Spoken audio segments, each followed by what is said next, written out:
appreciate you guys for jumping on. Cheers for having us, man. Abshir, this is one of the many panel members of the GalacticOz podcast. He was just asking me, are these guys football guys? And I was like, I don't know what to say. Like, their podcast isn't about football necessarily, but I've been hearing some great takes, online. Yeah, I guess, football guys, mainly like Premier League. Don't take our takes online seriously. Some of them are hot takes for a reason. Yeah. But we've been following football for the longest time. Senny's a Liverpool fan. I'm a United fan. Take him out, bro. Wait, me or him? Both. He's an Arsenal fan. I'm glad I wasn't talking to you about a month ago. That would have been insufferable. No, I wasn't insufferable. Never. Absolutely, please. You definitely will, bro. Absolutely. But let's jump right into the show. What's going on, people? And welcome back to the GalacticOz podcast. We are back for another remote podcast because something unbelievable has happened in the world of football yet again. And we are back this time. It's only me and Abshir from the GalacticOz, but we are doing a collab post today with none other than Critical Banter. If you know, you know. They're the boys from Sydney, I believe. And they, from what you guys just heard, they talk football. I'm not sure how much they talk. I've seen some clips online, them debating a few topics. We want to pick their brains, with a few on a few matches that happened this morning. So introduce you both. We've got Sen and Miguel. Love that name. Always a football name is always welcome on the show. Cheers, bro. Cheers for having us. Thanks for having us, boys. No worries. Let's jump right into it because there's 4 hectic games that went down this morning. We'll start with the Jordan versus Algeria game. It finished 2-1. Algeria getting the win. Jordan struck their first from the counter attack, and then it was just a defensive mistake, obviously. But then Algeria's, they took advantage of Algeria's vulnerability going forward. But Algeria dominated possession throughout the whole game, but didn't really make any chances. Miguel, Sen, did you guys check out the highlights for this game, 30-minute game, or did you watch it? What did you make of it? Any of you could start, by the way. I watched a bit of the highlights, and I was actually following if my employees are watching, I was definitely doing work today, but I was following the game a bit. And I don't know, I had a couple of takes from this game. My first one was some pretty sus keeping all around. Zidane, we saw with that first shot, and we saw with Argentina in the last game. Pretty soft hands, letting the ball go in, and then the Jordanian keeper caught in no man's land for both the goals. So I thought, both keepers were pretty sus. The only other thing that I really took from this game was that Jordanian goal, if you're the Jordanian number 10, whose name, and I might get this wrong, is Musa Al-Tamari, are you claiming the assist for that? Because he absolutely shanked it, just air swung at that ball, and then just luckily went to the bloke who did the outside of the foot. But you can't be claiming an assist for that. I reckon he can. I think that's the first of the goal, maybe. It's shameless. It's shameless. But 100%. Yeah. In 20 years' time, say I dribbled everybody when there's no footage. But when on that, when do you stop claiming an assist? Like let's say, if have you seen that Busquets assist to Lionel Messi during the Real Madrid game? The greatest assist of all time. Yeah. Where does it fall? Or when someone passes the ball to David Beckham and he takes it from the halfway line, is that really an assist? You know what I mean? Where do we draw the line? Where is it? And I hate the fact when the assist is so incredible that the player goes and celebrates his assists, and then the other player is going to the other corner celebrating his goal. It's what's going on? What's that England game last year where Foden just passed to was it?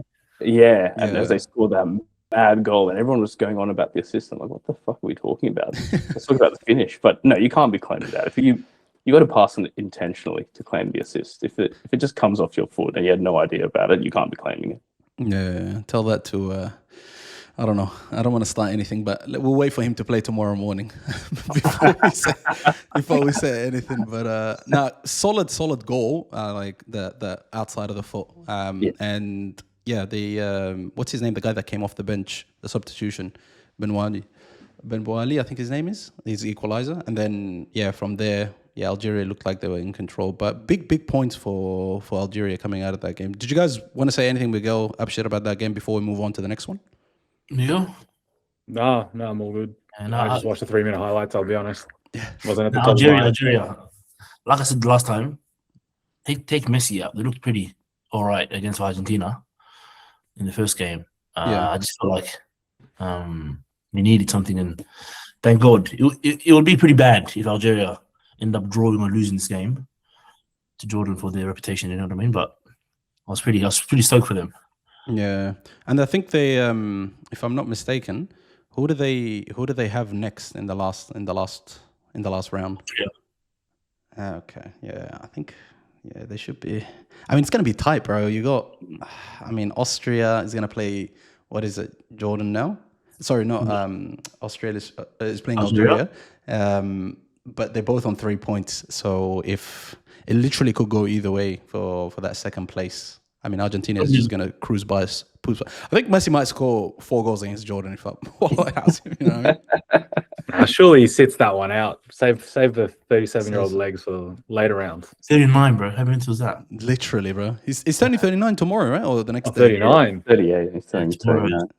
I don't celebrate birthdays, but tomorrow's my birthday. Is it?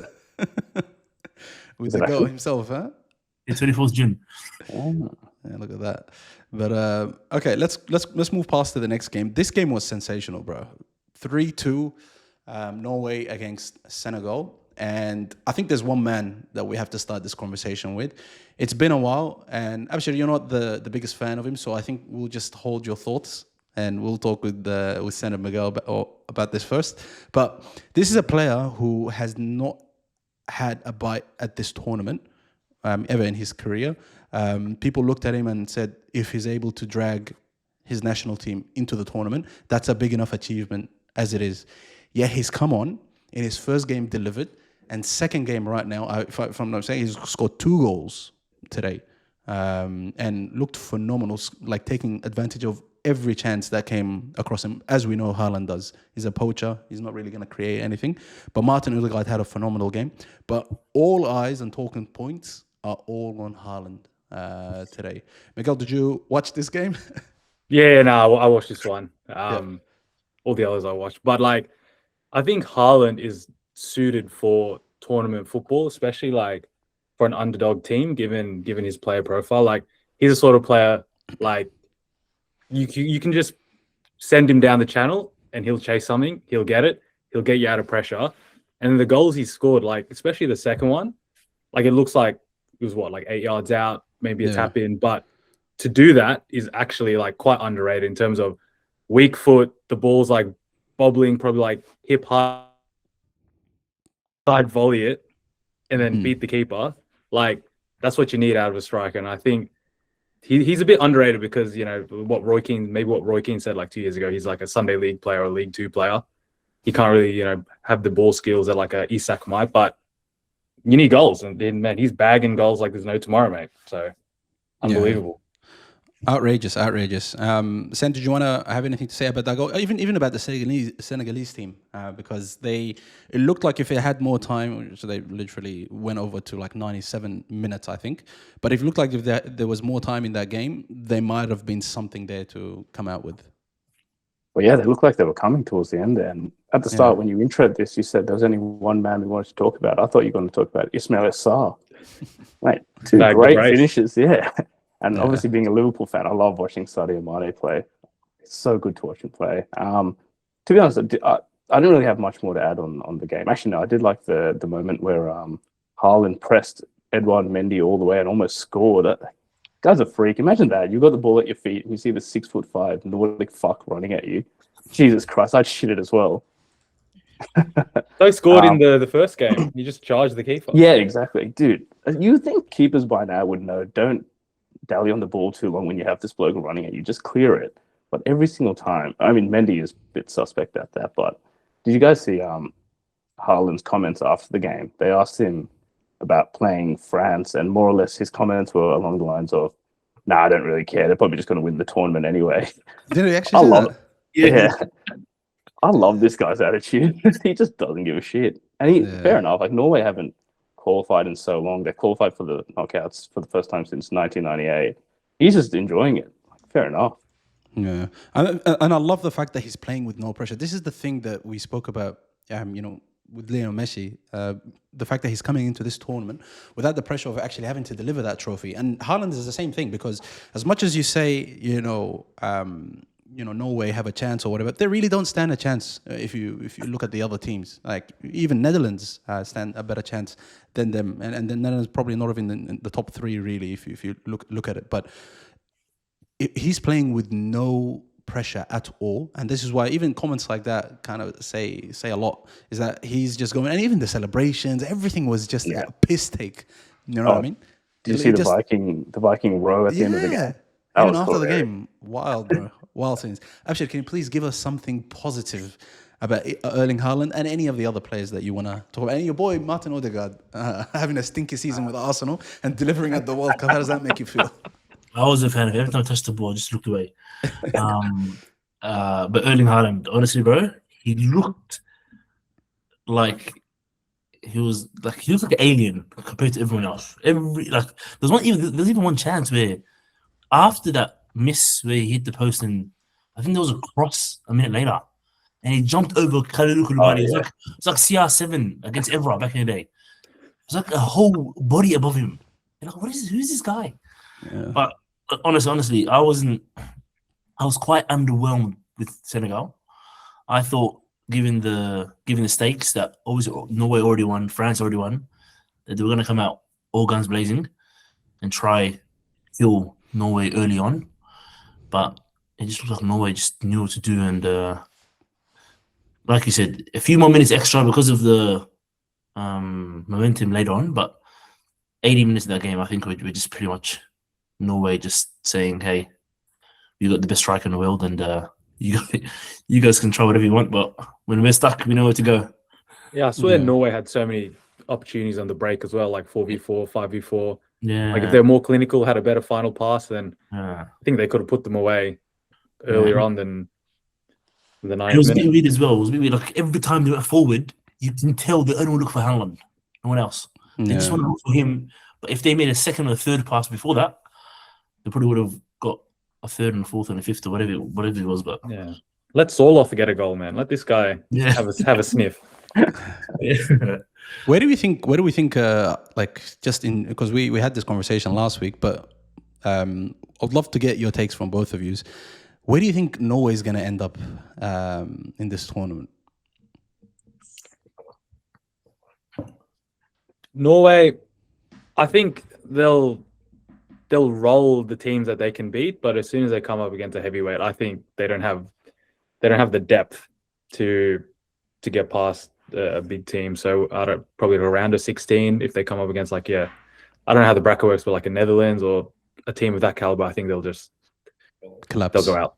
I'm pretty sure there's a chance that, depending on how results go, but Norway could play Australia, for example, in the round of 32.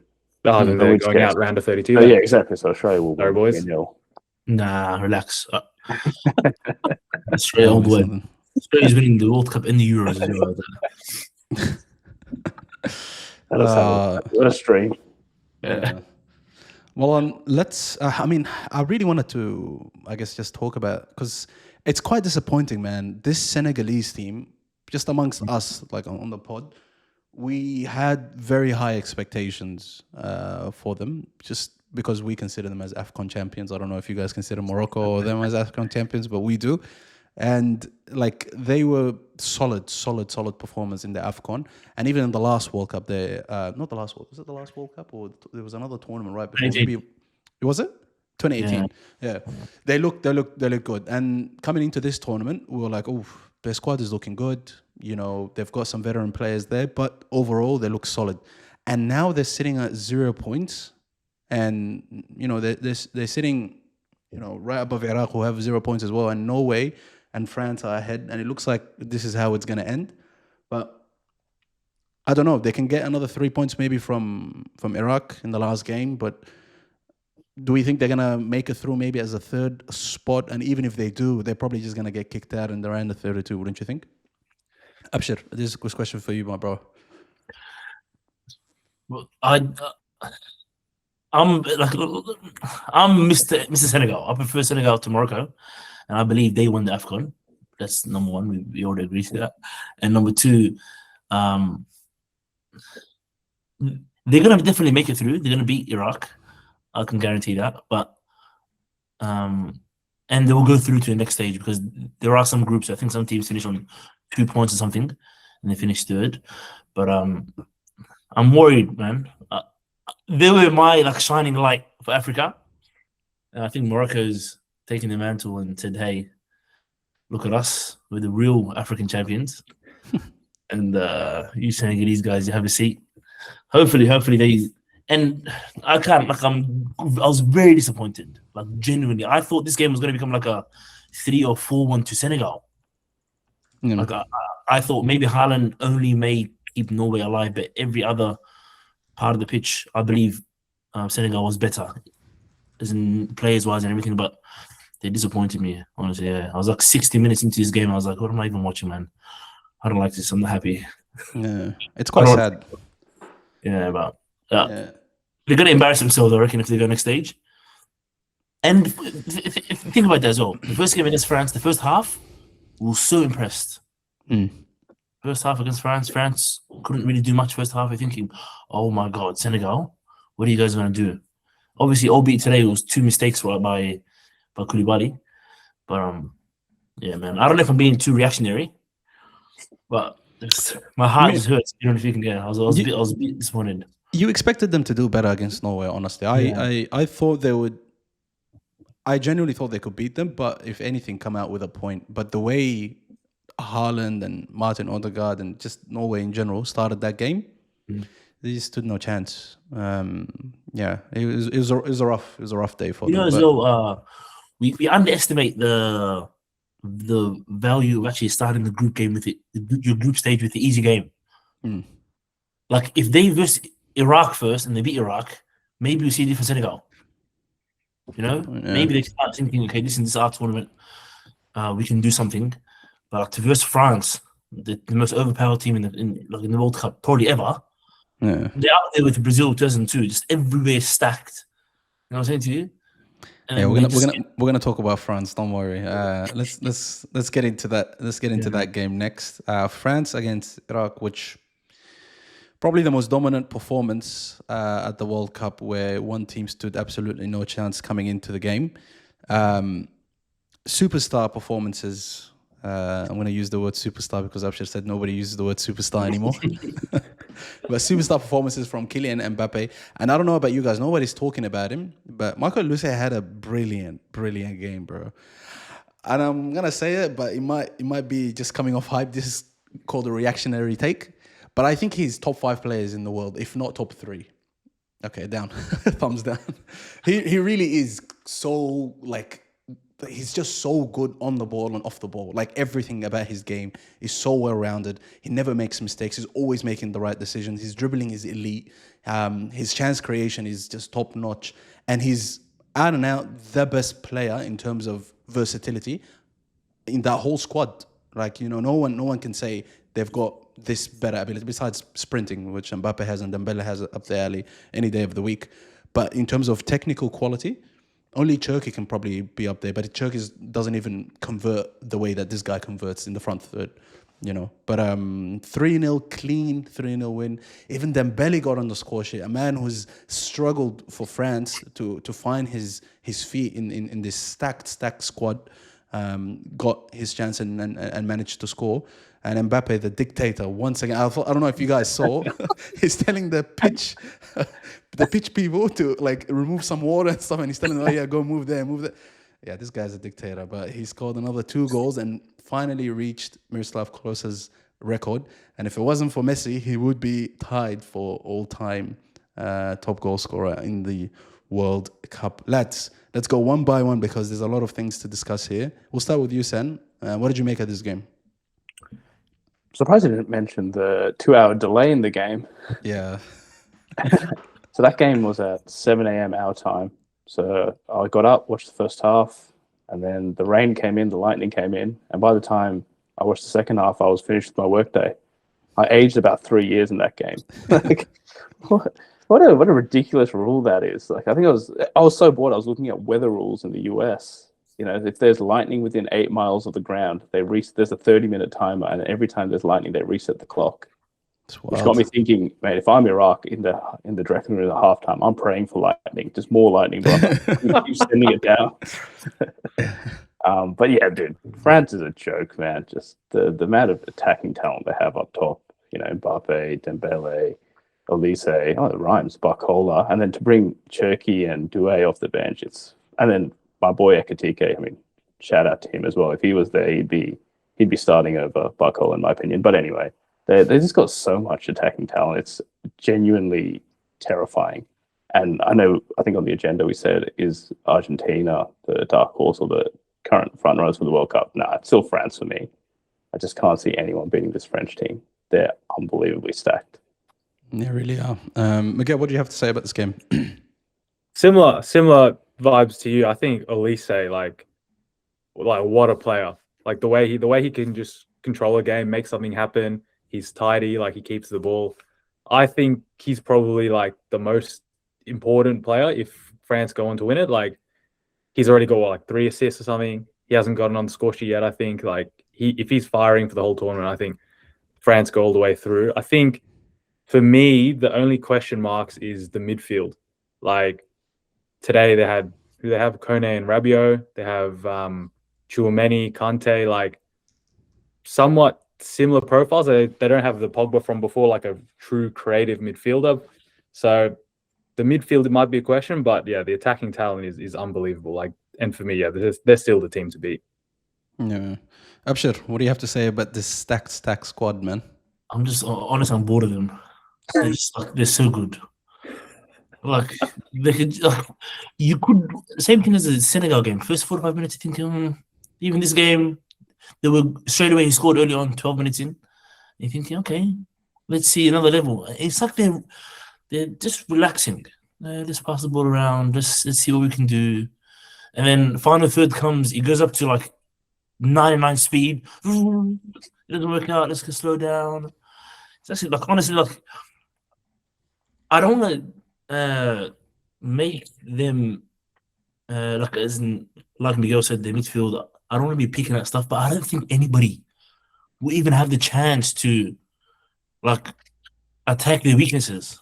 You know what I mean? Like maybe like in England where there's a striker involved in like a Bellingham where you can go defend and attack. Maybe that will be like, hey guys, let's switch on. And their biggest downfall might actually be that they may not verse anybody of high quality or anybody that what's the word?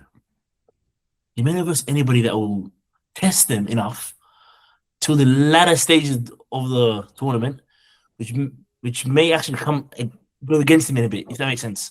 Like every game they're cruising, and then semi-final against England, we got to wake up now.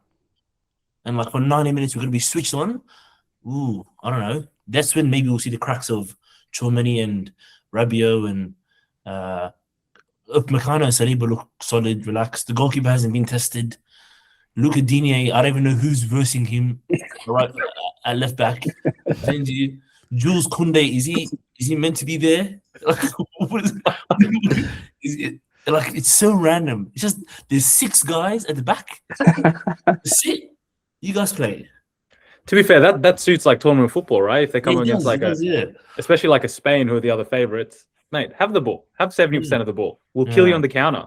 Yeah. Oh. And if we don't do it in 60, we'll bring on Doué, we'll bring on Cherki, we'll bring on Barcola if he's off the bench. We'll bring on whoever. They've got pace for days as well. It might actually suit them. Yeah, every yeah. I'm just like I'm saying, like I'm watching them and I'm thinking, yeah, another win. Yeah. What am I even watching this for? Yeah, they actually very OP, man. Like the way they set up the amount of that's. By the way, I don't know if you guys saw this, but like they could have come with another squad completely, and they could have probably done something in this tournament. Like they've got a hella players on the bench already, but there's players that they didn't even bring up to this tournament that could potentially still play and do something in this tournament. They haven't even brought them on. But yeah, I feel like that's been like 4 tournaments now where you see before the tournament, France's D team could make the round of 16. Like, where did they get all these players from? Yeah, give us some. Is there like some sort of academy system? Like, why can't Why can't England do this? I have the answer for you. This is the beauty of immigration. Unfortunately, people don't want to accept this. But if Australia wants to win something, Pauline Hanson can't win, bro. This is the truth. This is the truth. Because if she does, we are cooked. We're not making it to the next World Cup. I'm telling you. But no, like, I think honestly, I said this before. They are the most talented group of people behind the Brazilians. The French, because of immigration, whatever you want to say, the Algerians, the Senegalese boys there, the Moroccans, the Cameroon boys there, like, my God, bro, the amount of talent that comes out of there, it's just Bro, hot take. I think they're better than the Brazilians. No, I don't think so. I swear to God, I think they are. No, I think pound for pound, Brazilians have all-time players in every position. No, I understand that. I'm saying to you, you know what I mean? Forecast 20 years from now, all these guys we're talking about now, they're all jokes. The B team and the C team and the D team and the E team and the F team. You know, I was going to say, one of the questions that I was going to put up was, where does this team rank with the all-time French teams? Like the 2002, the 2000 Euro team and the 1998 World Cup team. And the 2006 was old legs, really. But the 2000 and the 98 one, how does this one rank amongst those ones? And even the 2016 Euro one, that one was a wild one too, like, and the 2018 World Cup. Yeah, let's go. What do you think? What do you think, Miguel? What do you think this team ranks? I still think the 2018 team was better, purely because they had Pogba. Hugo Lloris was keeper, who was, in my opinion, better than Magnan. And then Griezmann, obviously, is the main one. And they had Pogba Kante, prime Pogba Kante. So I would probably rate. And then Olivier Giroud famously scored 0 goals in that World Cup. I would rate that 2018 team higher. But still, these guys are insanely stacked. As a squad, you reckon that's a better squad? I think so. I think in like 10, 20 years' time, like, everyone loves to look back at nostalgia and say these teams were the best, right? But I think in 10, 20 years' time, if you're looking at, let's say, if they win it this year, if Mbappe wins Ballon d'Or, and then you got Dembele, Ballon d'Or winner, you have Elise, who knows what he'll win with Bayern, and then you have all these other players that might go on to do great things, you're going to look back and say, this is an all-time team. Like Doué, Barcola, Cherki. Cherki could be, Premier League player of the season, those sort of things. So in time, it could be viewed better than all those teams, to be honest, but it depends what they do. Yeah, it depends. Exactly. It depends on if they win it. Like the 2021 Euros, post-COVID, when they had Benzema, Mbappe, Griezmann, Pogba, Kante, you think, what a team. And they got knocked out round of 16, whatever, by Switzerland. You know what I mean? Like, we forget that team because they didn't win anything. But if they won with that team, you're thinking that's way better than the 2018 team, because it's got Benzema in it, and it's got Mbappe a bit older, and Griezmann and Pogba and Kante. You know what I'm saying to you? If this team wins the World Cup, oh my God, what he's going to do for their reputation, especially Mbappe's. So Elise, you might see Elise start talking normally. You know what I'm saying to you? He might be bothered for once. Yeah, acting bothered. You know what I'm saying to you? Yeah, what a team, man! What a team! We can only dream as the Australians will to have something close to this. Just give us two. Just give us two. The thing is, it's not just their front. Like, they've got Saliba in the back. They've got a few flying fullbacks. You know what I mean? Like, it's... Which two would you take if you could take two right now? Obviously, Mbappe. Mbappe is one for sure. Yeah. I would say the other one I'll take is Elise, but Elise is just phenomenal. I think of Australia's back five and like the forward. No, we've got our Weebics eaters at the back. Don't worry, Harry Souttar will lock it in. Yeah, do they have a 2-meter centre back? That's what I'll say. We're good. We're good in the back line. We just need the front. I'm telling you. Who do you reckon Popovich should take? Saliba, probably. He'll still take Nishan Velapille. Respect my guy, Nish, man. All right. Let's get into the main event. Man, I don't even know what to say anymore. I'm literally about to drop a video right after this, glazing him again. But this guy is unglazed. Like, you can't stop glazing him. Like, he just keeps on doing it. And one thing I wanted to just mention, because look, we used to see this from him when he was at PSG towards the tail end of Barcelona, but now he's an actual like he really is an old player. Like, he's really not able to run and to do anything like that. But the fact that his teammates still respect him and have that regard for him too, when he wants the ball, he just receives it whenever he wants. They could be on a counter and he could be behind and be like, yo, yo, yo.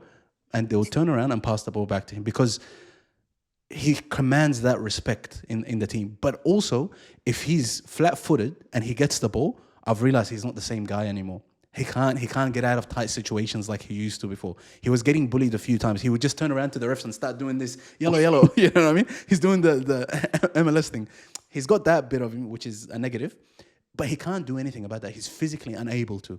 However, when he gets the ball on the run or on a counter, it's game over. It doesn't matter who's up against it. It doesn't matter what defense is up. He's definitely doing something. He's either breaking the lines or he's threading a ball through somehow, or he's doing it himself and taking a shot.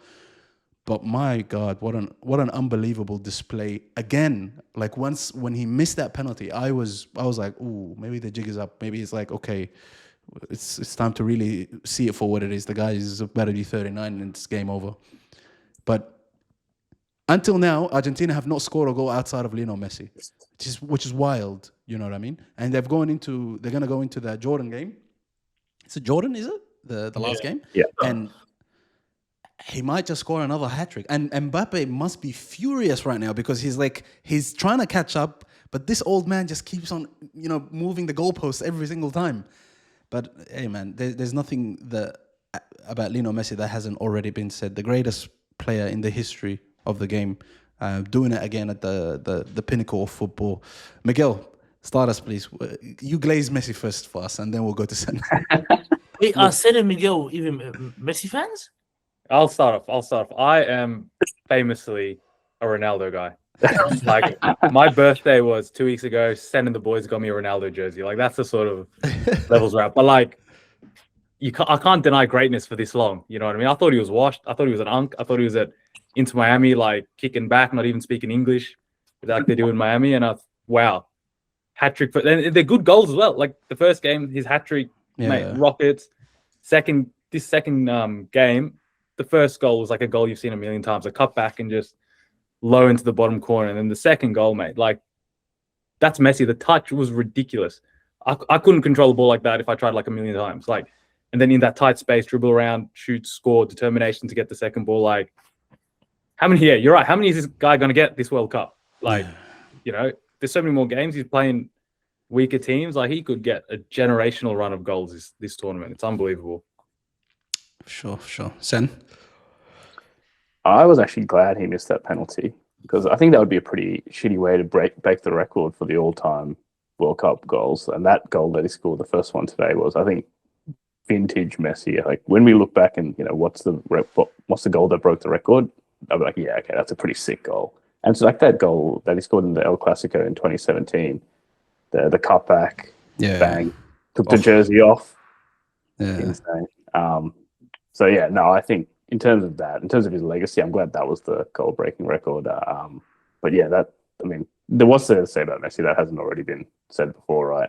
Can I take 1 second not to talk about Messi for a second? Yeah, sure. I want to shout out Julian Alvarez.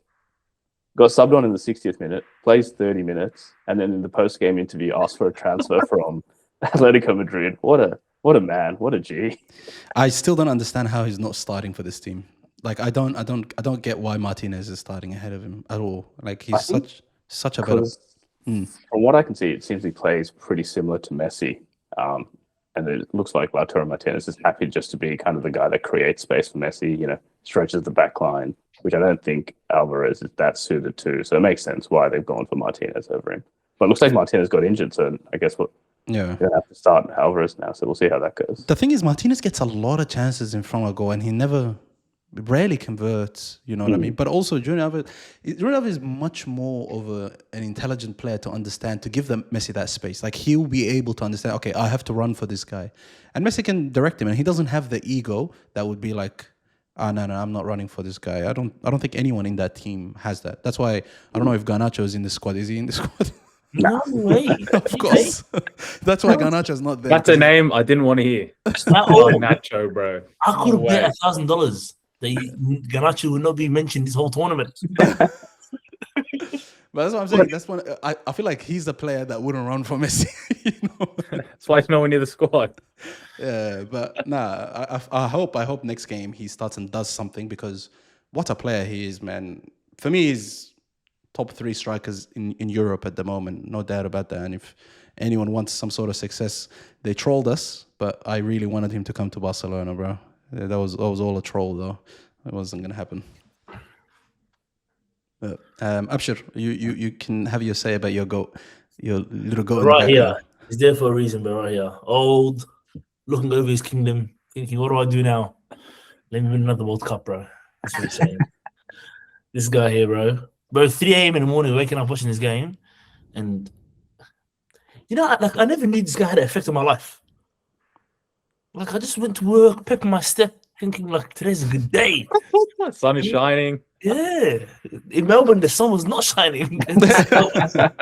Never. You know what I'm saying to you? Just, I just can't believe it. And it sounds ridiculous. I know he probably runs 4 kilometers a game. Everyone else is running 15. They're doing everything for him.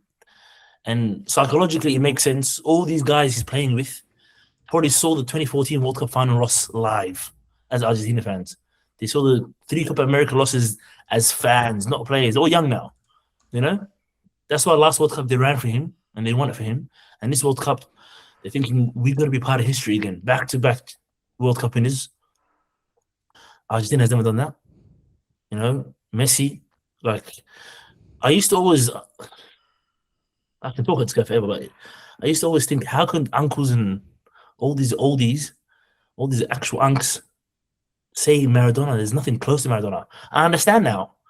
You can bring anybody in the next 50 years. They're not close to this guy, bro. I don't care what they do, who they are. Maybe if Lamine Yamal does this for the next 22 years, I'll probably have someone to put over Messi, which I doubt. But yeah, I'm lost for words. This guy, like, he sounds ridiculous. I think he's underrated. Yeah, I agree. This is the thing. Like, if you let's just take it for face value, because you're gonna think it's glazed or whatever. But like, okay, you got the Maradona and the people who watched him, like Gary Lineker or whoever, and any of the oldies who've seen him. Maradona, yes, delivered, and he delivered in quality that he could still. If you drop Maradona, a prime Maradona, in today's tournament, he's tearing it up. You know what I mean? He's doing what he does best. But this is the thing. Doing it in one tournament is one thing. But coming into the game at whatever, 17, 18 years and doing it for that long, but then this is firstly the longevity. Then you look at the numbers, breaking all sorts of... Maradona was never going to do that. Drugs or no drugs, he was never going to break those kind of records. That was never going to happen. And then on top of that, you look at the actual quality of the player. Like, quality-wise, Messi's the most complete player ever. You know what I mean? The only thing that he's missing is his heading ability and his goalkeeping ability and defending, which doesn't really need. But everything else is coming. He's the best passer. He's got the best vision. He's the best dribbler. He's the best goal scorer. He's the best assist maker. He's the best free kick taker. He's the best whatever corner taker. Like, whatever you want, he's the best. And then the last thing is, he's undeniably great. Like, his ability is so good that you can't say, oh, he didn't deserve a Ballon d'Or this year. No, he deserves a Ballon d'Or every year that he's got. And if he wins this World Cup, he deserves a Ballon d'Or. Don't stop, Miguel. Relax. 9 Ballon d'Ors. I know Miguel's itching right now, but I was saying to you as well, don't forget, and this is one key point that we, even as a diehard Messi fan, sometimes I even forget. Before last World Cup, early 2014, he did very, very well.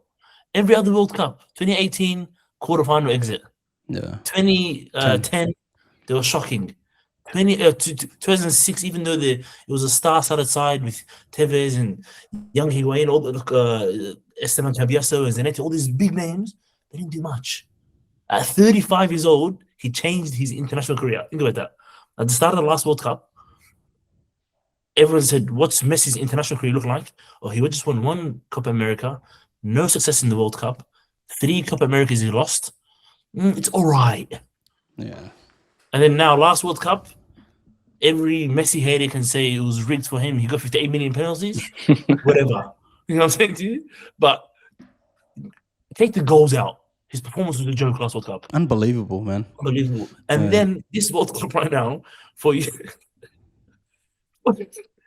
All your country's goals are yours. It's wild.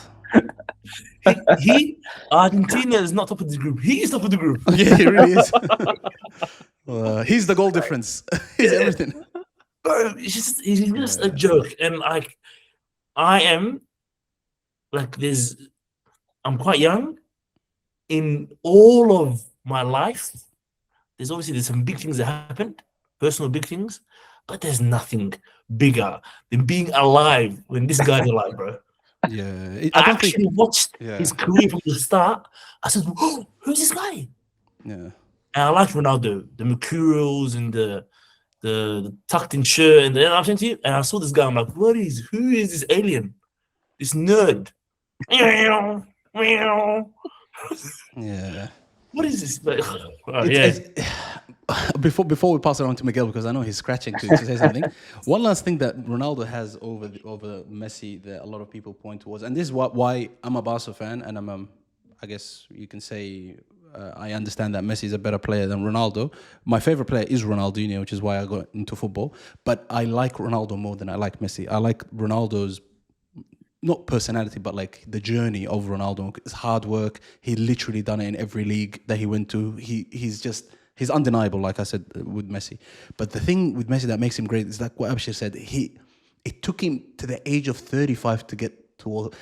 If that is not, hey, don't give up on your dreams kind of story, I don't know what is, man. Because he quit his international career as well. Like he actually quit the national team and came back and won a Copa America, won a World Cup, won a second Copa America, and now he's still doing it as a 39-year-old.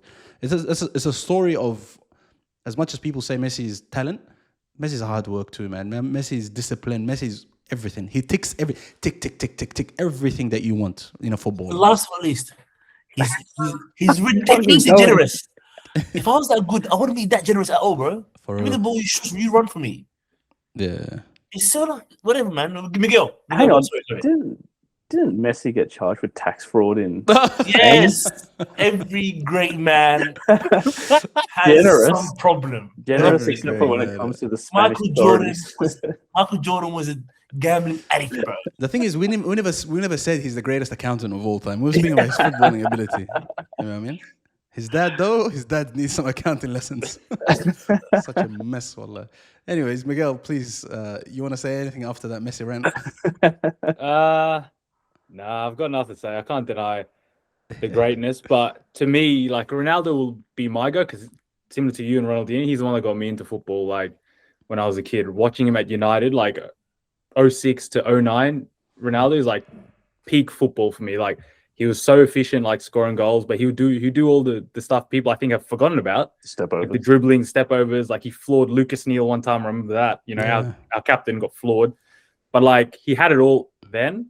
Like as a player, he's like why I fell in love with football. But I can't defend the Unk these days, man. He's taking the ball off Bruno and like shooting wide and like throwing his hands up and shit. Like I can't defend this man anymore. But will remain my goat.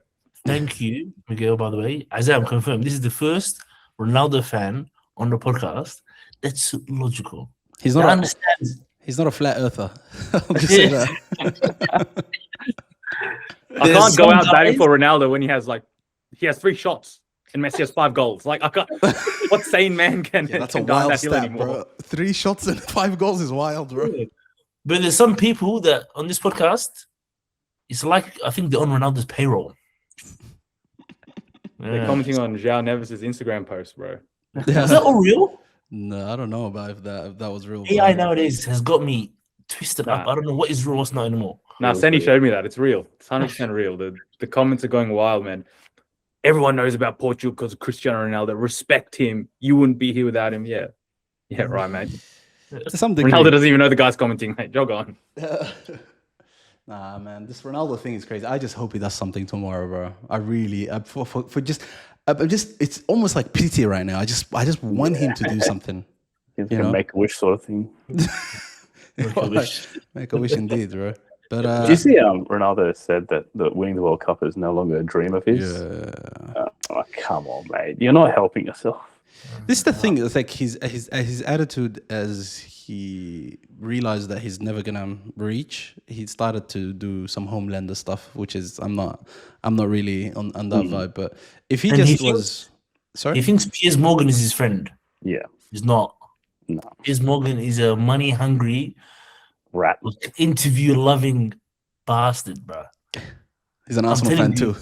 Yeah, he's an Arsenal fan. He just wants to be buddy with Ronaldo. Ronaldo doesn't know that this guy has ulterior motives. Yeah. I'm telling you, bro, it's not good for him. But yeah, Well, But yeah. sorry, go for one it, go last for thing it. on Ronaldo being a psycho. So there's a Ronaldo documentary apparently. I haven't seen it because I have a life, but apparently there's a section in it where for no reason Ronaldo has clips of Messi losing the 2014 World Cup, just like no context whatsoever. What? Yeah. There's a TikTok, I'll send it around to you guys, but yeah. Just randomly during the documentary for no reason. Bro, just take shots at Messi. I don't like this propaganda about Ronaldo, bro. Ronaldo is not that petty, bro. There's no Wait, way. I can only say what I saw. That's crazy. Send that through, bro. I'd love to see that. Yeah, I for will. sure. I gotta while we're send talking it. about Spoozer, bro, let's move on from this guy. I gotta send it to my younger brother, bro. He's a diehard Ronaldo fan. But all right, guys. That was a solid episode. We covered a lot here, but we'll wrap it up tomorrow. Big games. I just want to get your predictions before we close the episode. We've got England against Ghana. We've got Portugal against Uzbekistan, Panama and Croatia, and then Colombia against Congo. What are we saying for those fixtures, lads? Abshir, what do you think? England, my boy, man. I don't know who I love more, Declan Rice or Jude Bellingham. I Yuck. just love them both, bro. Beautiful. Just bring it home, lads. If Australia's not going to win it, and Lamine Yamal's not going to win it, these guys are going to win it. Forget even Messi. I don't know. Ooh, I just realized right now. I don't know which one I want more. But yeah, to be serious, England will probably give Ghana a hiding tomorrow morning. Ghana was all right last game. Pretty free-flowing, but I think England just have too much in their arsenal for them. It's scary. Like even their bench, you take Jude Bellingham off, Morgan Rogers comes on, Yeah. Christ comes on, like Marcus Rashford comes on. It's like what is this? They're not as stacked as France, but if you're talking stacked, they're second most stacked in the whole league, whole World Cup, and I hope they do well. But yeah, other games I'm not that interested in seeing Homelander play. I'm genuinely not even going to watch that. Uzbekistan, come on. Hope he gets a hat trick, bro. I really hope he does. Yeah, honestly, if I see 3-0 Portugal against a hat trick, I'll chuck in the 30-minute highlights. I'll give him 30 minutes. You know what I'm saying? But I doubt I can give him 90 minutes of my time. It was 3 in the morning, yeah. Yeah. Yeah. Oh man. And then Colombia, what was it? Colombia, that'll be a very good game. Yeah. Congo played very well against Portugal. I wouldn't be surprised if I see a bit of a Congo surprise. Panama against Croatia. Any luck for Croatia there? The HK. I think Croatia win that. Goodness me. Wallah. NDIS, yeah? NDIS, everything, bro. Childcare, NDIS, everything, bro. Yeah. All the corruption. We'll see. But just the reputation of the competition, I'd like to see Croatia go through. Even though Panama were very good last game against Ghana, unlucky to lose last second, but send these Panamanians home. And, Croatia. Sam, what are you going to give us for predictions for those games? I would love to see Portugal lose. I think it would be hilarious, especially after today's results and Messi scoring a double. If Portugal lose or draw, oh Jesus, the fallout will be hilarious. But I can't see it happening. I think Portugal will be too good for the Uzbeks. England again, yeah, like Abshir said, I think it's going to be a hiding for Ghana, unfortunately. How about this? I think Harry Kane, low-key, dark horse for the Golden Boot. I think if he gets 1 or 2 tomorrow, and then he's got Panama next week, and Jesus Christ, he's going to absolutely fist those poor blokes. Last time they played Panama was 2018 World Cup. He scored a hat trick, so I think wasn't that game like 10-0 or 9-0 or something? 6-1. Jeez. So I think Harry Kane, genuinely watch out. And then Congo, Colombia could be a pretty fun game. Two pretty good open attacking teams. Johan Wissa's crazy, and Luis Diaz as well. Both pretty strong attacking teams. And then Panama, Croatia. If I'm honest with you, I don't care. Just two teams who are not going to be doing much this World Cup. Fair enough. I also just for Luka Modric, just out of respect to him, his final World Cup. Fair enough. And Miguel? England, Ghana, similar. I think the way they play around Harry Kane, man, he's going to get 2, 3. They're going to give Ghana a pasting. Portugal, Uzbek, surely they can't flop for a second game in a row.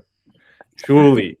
They have, quote unquote, the best midfield in the world, even though they played with no midfield last game. You know what I mean? Like, surely they get a couple goals against them. I think Ronaldo's going to take 10 shots. Whether he scores or not, it's another question. He's going to see the results from Messi and be like, I've got to get something on the board. But that'll probably be to the detriment, to be honest. Croatia, surely they get a result, like, out of legacy. They can't be going out like this, the golden generation bowing out into a pensioner's home or whatever it may be. But surely they get something. And then I was impressed with Congo the last round. So I'd low-key back them over Colombia. I know Colombia's a good team, but Congo, they look defensively strong, and Wiss up top, they look good. If Portugal lose... Is that what are you? I'm thinking, honestly, obviously Ghana and England, I feel like that one should be a good result for England. It might be close, maybe 1-0, 2-1, something like that, but I think England will get the win. Portugal, I think, will get a clean 2-0 win. I think Ronaldo will get on the score sheet. I'm not sure how many goals, but he should get on the score. Even if it is a penalty, he's going to get on the score sheet, I feel like. And then, yeah, Croatia will beat Panama. Panama did not look good at all in that first game. And then Colombia and Congo should be a great match, man. But all eyes are, for me, at least, Luis Diaz, man. That's what I'm going to be looking out for. If he turns up, I think Colombia could nick the win. But if he has a quiet game, I don't think Congo are not able to beat them. So I think it just depends on that player if he just turns up or not. But yeah, it's tomorrow the last day of normal group games, and after that, yeah, it's doubles. Yeah, it's doubles. Yeah, you've got 1, 2, 3, 4, 5, 6 games in one go. 12 teams play all together in one day. Yeah, it's going to be crazy for the next couple of days for that last game, and then after that, that's when it gets interesting. But now, I appreciate you guys for jumping on. We'll definitely have you guys on again another time. This was real fun. And you guys are not afraid to have some hot takes, because this is where it belongs. But thank you guys for watching. Make sure you like, subscribe, and turn on your notification bell. Be sure to check out Critical Banter. Let them know what you guys do, by the way, the topics that you guys talk about, so they can check you guys out, because this is going to be a collab post. Yeah, we all work a bit of corporate, so we talk about like our day-to-day lives, like work, funny shit that happens there, Sydney-based stuff, like the experience of being like ethnic in Australia, do some funny segments, funny games that you can see on like our TikTok and Instagram. So check us out. We have the occasional football hot take on there, especially from me and Sen. But yeah, thanks for having us as well. Yeah, really good fun. Us, boys. Good fun. No worries, guys. Appreciate you guys, and yeah, take care and peace. All my niggas, we intimidated. All my they intimidated. Burn City, we intimidated. Got my young boy, he intimidated. All my shooters, yeah, they really aiming with them cold niggas. We ain't got no patience. Money talks in my conversation. One niggas, they are imitated. Ask my dogs, we intimidated. Ask my bro, we intimidated. How you poppin', no niggas hating, and I play the hoe to keep it.